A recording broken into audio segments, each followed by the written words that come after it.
So over the past few months, HYBE has been trying something pretty different in Latin America. Instead of exporting Korean artists or relying on collaborations, they are building entire groups from scratch inside the local industry. And this is not like a side project. They have launched an idol type boy group in Mexico named Santos Bravos. They have also signed one of the biggest Latin bands on the continent, Morat. Do you know? I just realized that this band has more than 7 million subscribers on their YouTube channel. And I just listened to their track. This one is pretty good. I was like, ooh, this is why it's so good. Also, they have recently debuted a regional Mexican band named Low Clika through a reality show format.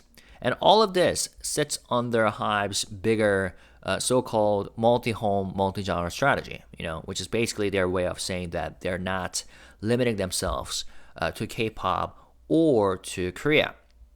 And what matters here is a pattern. HYBE isn't just like scouting artists. They are applying the K-pop production model directly to local genres and local artists, then trying to scale those acts globally. And depending on the group, the results are already showing up in like Grammy nominations, as shown by Cat's Eye, and Latin Grammy wins, as shown by Morat, which we will talk about, and surprisingly strong debut numbers as well. So in this video, we will look at what HYBE is doing in Latin America through 3 examples: the idol-style boy group, Santos Bravos, and the established Colombian band, Morat, and the new Mexican regional band, Low Clika. Okay, let's start with Santos Bravos, because this group shows the clearest example of how HYBE is, trying to transplant the K-pop training and production system into a completely different region. So Santos Bravos, which is a group that I have talked about from time to time on my channel, is a 5-member boy group that was formed through a reality show that aired in Mexico from August to October. And what stands out is how early the group tested their demand. As we have talked about, their debut stage wasn't just like a small showcase or a press event.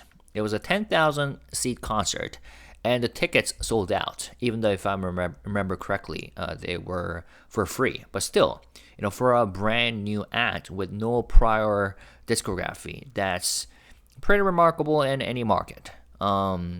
And it suggests that the reality show did exactly what it was designed to do, building a core fandom before day one. And that's how it worked with Cat's Eye as well, And their positioning is also deliberate. HYBE calls them an idol-type group, which is interesting because Latin America already has strong pop traditions, but not really an idol framework in the K-pop sense. So, Santos Bravos is leaning into full choreography, tight vocal production, heavy training, and visual performance standards that aren't typical for local boy bands. So basically, HYBE took the K-pop template and merged it with the Latin identity rather than copying it as is. And if you look at the members' interviews, which I will translate for you pretty soon, the contrast between their previous experience and HYBE's training system is pretty dramatic, because they talk about learning discipline, detail-oriented rehearsal, and team-based performance structure. And that sounds normal to a Korean audience, right? Korean idol members. But in Latin pop, where artist development is often much looser and more individual, that shift could feel more like a redesign of the whole workflow for these guys. And their comments about practicing until it's perfect and paying attention to small gestures are very much imported from the Korean system.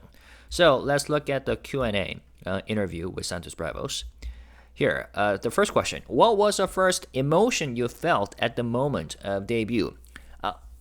Alejandro said, Pure gratitude. I kept thinking about my family and everyone who believed in me long before any of this became real. Gabi said, it was like electricity running through me. I couldn't hide how excited I was. I just wanted to get on stage as fast as possible. How do I read it? Kawe said, I was nervous, but in a good way. I felt a sense of responsibility, like I was standing there to represent something bigger than myself. Drew said, honestly, the biggest feeling was relief. We all worked so hard toward this one dream, and it finally felt complete. Kenneth said, I felt proud not only of myself but of all of us. We were about to stand on the stage as a group, and it felt like we were starting a new chapter in Latin music. Next question. The Santos Bravos series wasn't just a competition, it was a growth process. What's the biggest change you noticed in yourself? Good question. Alejandro said, I became more confident. I used to doubt myself every time I stepped on stage, but I learned how to stop doing that. Kabi said, I learned discipline. The structured schedule pushed me past limits I didn't even know I had. Yeah, and let me tell you, K-pop, traditionally speaking, is all about that discipline, right? Practicing until you become perfect. Kawe said, I realized I can be both fragile and strong at the same time. Ooh, okay. That reminds me of the title of the debut album, debut EP for Cat's Eye.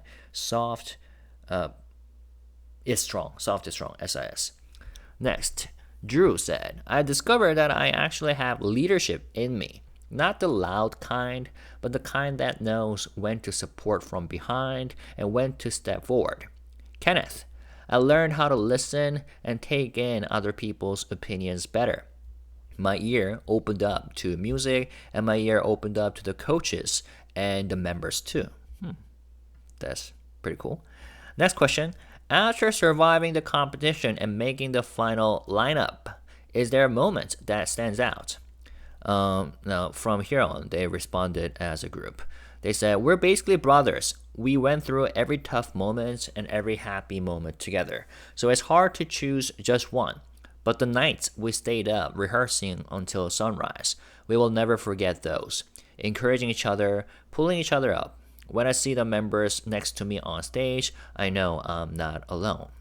Next question. How much did you know about K-pop before joining Santos Bravos? Interesting question. Let's see. Santos Bravos said, debuting under HYBE Latin America honestly felt unreal. We always admired the high standard of K-pop performance.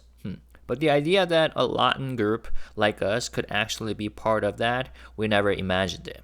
Interesting. Next question. After experiencing the structured K-pop training system, what stood out compared to how you practiced before? They said, nothing gets overlooked, not even the smallest detail. Every gesture and every glance has meaning. Every gesture and every glance has meaning. Ooh, okay. And it's not about practicing until it's good enough. You practice until it's perfect. That level of effort defines K-pop training. The emphasis on teamwork is another big part of it, which is why, if you have watched, Hive's Survivor show and like debut series, on the one hand, they look for that star quality, what they call star quality in the candidates. But at the same time, they also count discipline, how disciplined these candidates are. Because unless you're super disciplined and ready to, work hard, you cannot easily survive in this industry. You cannot thrive, let alone survive. So I'm glad that this is something that these members are mentioning, right?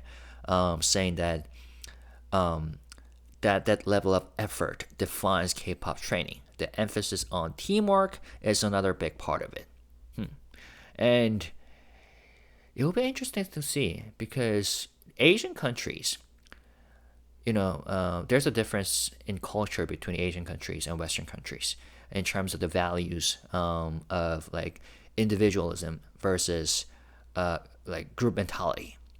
So one of the concerns that people had or investors had was whether Hive applying K-pop methodologies to global markets such as like Western markets could work because the culture is different, which is why Hive is also paying attention to like applying the system yet with details, meaning adjusting to the local cultures and local markets. So ideally, they pay attention to those differences. You know what I'm saying? Instead of just like shoving the original K-pop culture or system into these guys. So there's a line that each party has to respect. All right. Anyway, moving on to the next question. Why did you choose to audition for Hive Latin America, and what were you expecting? They responded, "We didn't want to miss the chance to be part of something historic. We wanted to test ourselves in a place with the highest standards. And we believed in Hive Latin America's vision of bringing Latin roots onto the global stage." Nice. Next question. Santos Bravos was built using K-pop structure, but the group was born in the Latin market. What makes you different from existing artists? Next question. They said, "We can deliver the level of dance and vocals expected from K-pop, but our stories come from Latin tradition. Our diversity is also a strength. We speak different languages and come from different cultural backgrounds. This group was made to connect different worlds." Yeah, diversity was also a key part of the Santos Bravos series, right? The competition series. Next question. What kind of music do you want to make in the future?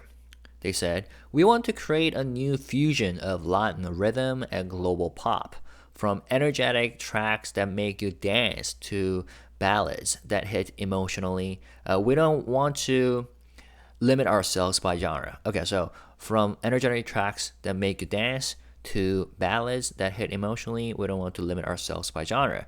We want to make music that surprises people. Okay, nice. Next question. Do you have role models? They said, "We admire artists like J Balvin, BTS, and Rosalia." J Balvin. Uh-huh. Oh, yeah. Well, first, J Balvin is a Colombian singer, one of the best-selling Latin artists, with 35 million records sold worldwide. Was born in Medellin. At age 17, he moved to the States to learn English, living in both Oklahoma and New York. Born in 1985. And Rosalia. Aha. Rosalia is a Spanish singer and songwriter. She has been described as an atypical pop star due to her genre-bending musical styles. Very nice. Cool. Moving on. So those were their role models: BTS, J Balvin, and Rosalia. J Balvin brought Latin music to the global market, they said. BTS showed how hard work and dedication can create influence beyond music, and Rosalia is inspiring because she reinvents genres and breaks molds. Next, what's your goal as a group? They responded, "We want to be the kind of artist who inspire the next generation to dream bigger. We hope to become a cultural bridge between Latin America and the world. One day, we want to see stadiums singing in Spanish." Nice. Last question. Any message for fans who watched the audition process from the very beginning? They said, "Every comment and every bit of support made our debut possible. We hope we can make you proud. This is just a start, and we have so much more to show you. So please stay with us." So that was a Q&A interview. I think the group is not trying to be like a Latin language K-pop act exactly, because they point to their diversity as a strength, right? Like several languages, different cultural backgrounds. By the way, what you're looking at is their debut track, 0%. They just released a Portuguese version lyric video 15 hours ago. And here's a video of them like interacting with fans, teaching them how to dance, their newest track. And by the way, if you go to their channel and watch their videos, it's auto dubbed. So I was kind of shocked in the beginning because all of a sudden these guys were speaking like just English straight up. I was like, aren't they like Spanish speaking groups? And it was auto dubbed. So that was pretty cool. Also, their music direction is also framed as a fusion rather than a genre switch. Like Latin rhythm on top of global pop culture or pop structure. And if HYBE's goal is to show that the K-pop production model can be applied outside Asia without erasing local culture, Santos Bravos is another test case after Cat's Eye. Cat's Eye succeeded. They are killing it. Now it's time for them to show with the boy group, right? So Santos Bravos is unique in that sense. So what they will need going forward is clear discography identity. The debut concert or showcase was impressive, and it seems like they are growing their fandom as well, core fandom. But long-term growth comes down to whether the music stands on its own and whether their local audience accepts a more idol-like structure. But still, for first step, I think Santos Bravos reflects HYBE's confidence that the K-pop system or HYBE system can scale globally, not just geographically. So, if you're curious, go over to their Santos Bravos YouTube channel and check out several videos that they have uploaded recently. 395K subscribers so far. All right, good numbers. All right, moving on to Morat. And the situation here is very different from Santos Bravos because instead of building a group from scratch, HYBE chose to bring in an already established, well-established act with a strong reputation in the Latin world. And thanks to HYBE, like I said, I am exploring the genres and parts of the music sphere that I haven't visited before. So this is a good learning process for me as well. Because Morat isn't a rookie experiment. They have been around for years. And they have toured internationally.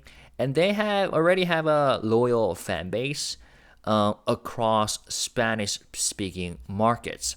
If you know about this group well, please let me know, educate me through comments. Again, I just learned that their YouTube subscribers are over 7 million subscribers. And yeah, they've got a huge fan base. So HYBE's involvement is less about creating something new and more about scaling what is already working.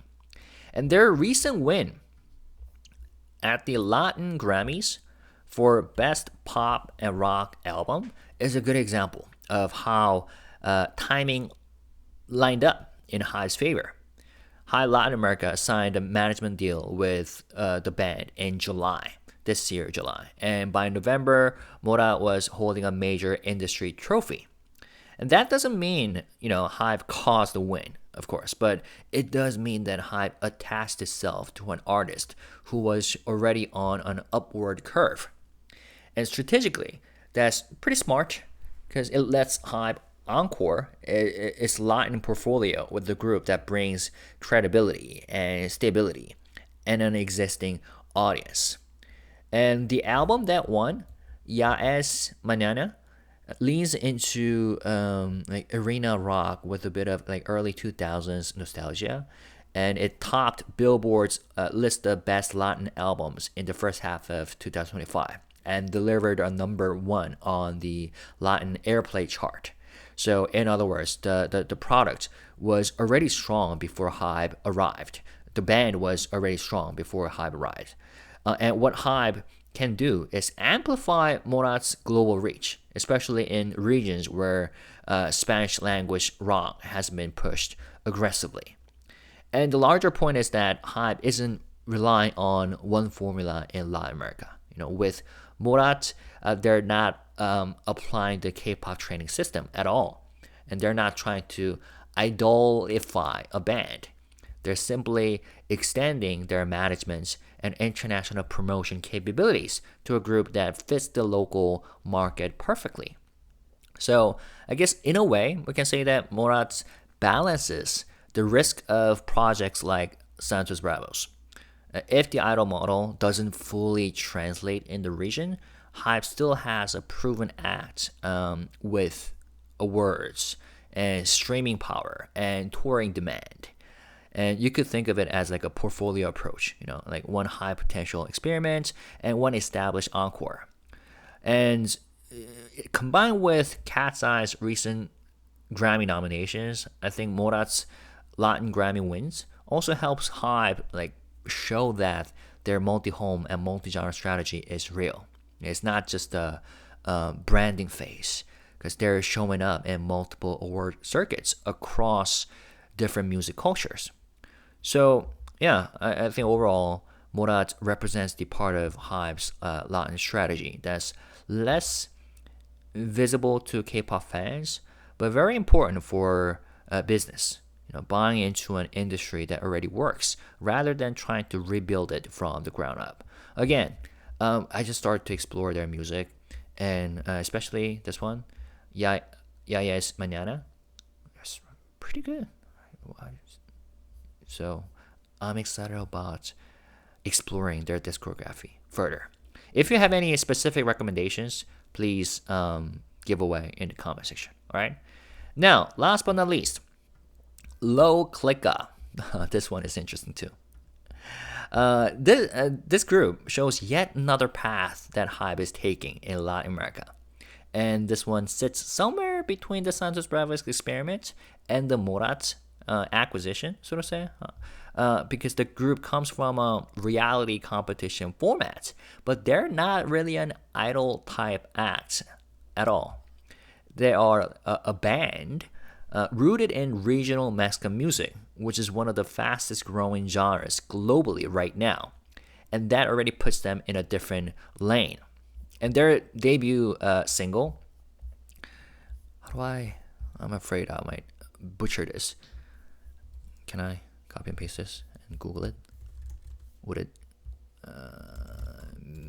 Oh, it's about cars? Camioneta.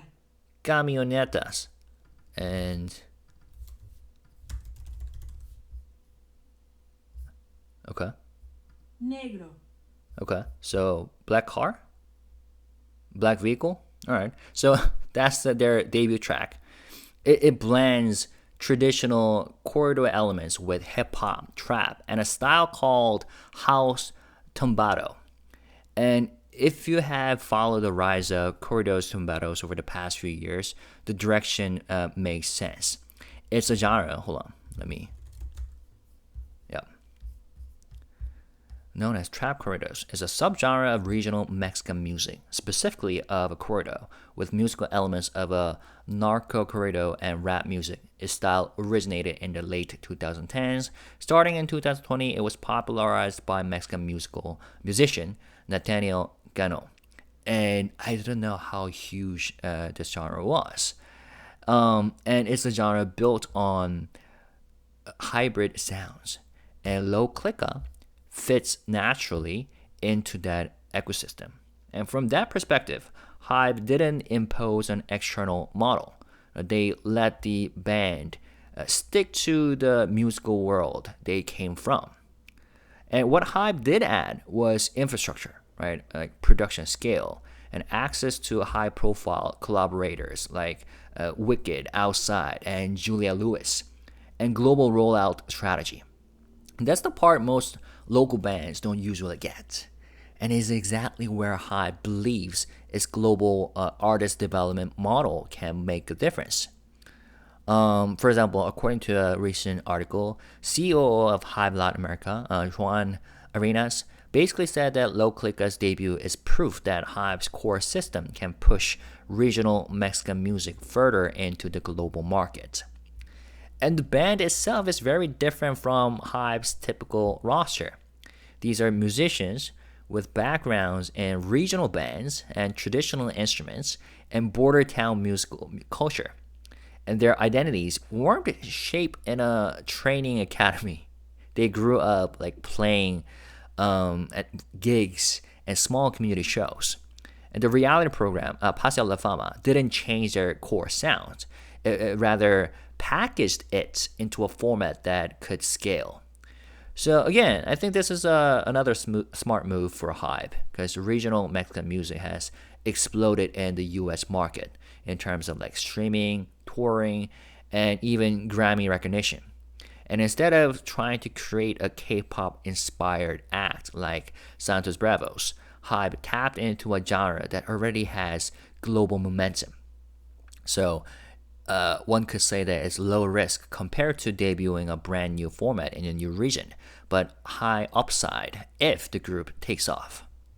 So when you put this group, Low Clika, next to Santos Bravos and Morat, HYBE strategy becomes clear, right? They are not betting on one model. They're testing three actually, like an idol style experiment built with K-pop methodology, that is Santos Bravos, and with Morat, is a proven and award-winning band with strong regional credibility, and with Low Clika, is a culturally rooted act riding a major global trend. So I think within Latin America right now, these three groups could cover different audiences and different genres and different growth mechanisms. And for HYBE, that means diversification. If even one of these approaches hits big internationally, and my fingers are crossed that all of them make it big and kill it, it validates the idea that the infrastructure, HYBE's infrastructure, can function as a global music incubator rather than a Korea-centric one. And I feel like they have already proven enough with Cat's Eye alone, but their ambition and vision are much bigger. So when you look at all these three examples together, I think HYBE's approach in Latin America is not about trying to copy and paste K-pop into a new region. Again, they're running multiple experiments at once to see what actually works in a market with its own identity and its own history and its own global trajectory. And Santos Bravos shows what happens when the K-pop system is applied directly to local market. And Morat demonstrates the value of partnering with acts that already have cultural weight and don't need structural overhauls. And Low Clika represents a middle path, right? Letting a genre evolve naturally while adding HYBE's production and global rollout capabilities behind the scenes. And whether this strategy pays off long term depends on a few things. Because, first of all, one is whether Latin audiences embrace the idol type model. They've got a core fandom, but to what extent can it scale, right? And another is how well HYBE can support established acts without diluting what makes them appealing in the first place. And also, lastly, there's a question of whether regional Mexican music and Latin pop can be scaled through the same global systems that worked for HYBE and K-pop in general. But at the very least, again, HYBE isn't approaching the region with a single answer. It's clear that they are testing, adapting, adjusting, and absorbing what already works locally. And that might be the real difference between this expansion and the usual globalization attempts we have seen in whether the music industry or other industries. So yeah, if you are curious about how this plays out or you follow HYBE's international moves, I think this is an area to keep an eye on. Like new releases, or seasons, and even like TV formats or YouTube contents that probably give us the next signs of where the strategy is heading, right? And yeah, I'm excited about exploring more first of all, more their existing choreography for Morat, and for Santos Bravos, and for Low Clika, looking forward to their next projects. Check this out. It's pretty rap heavy. I was surprised that in terms of the structure of this song that Low Clika released, doesn't really have a distinguished chorus. I don't know. At least from my perspective, it was like verses after verses. And yeah, I should explore this subgenre further. If you have watched these videos or if you have listened to their songs, let me know what you think. And if you have, again, if you have suggestions or recommendations, please let me know by writing in the comment section. All right. And as always, let's stay positive, respectful, and classy. Thank you guys. Peace, love. Bye bye.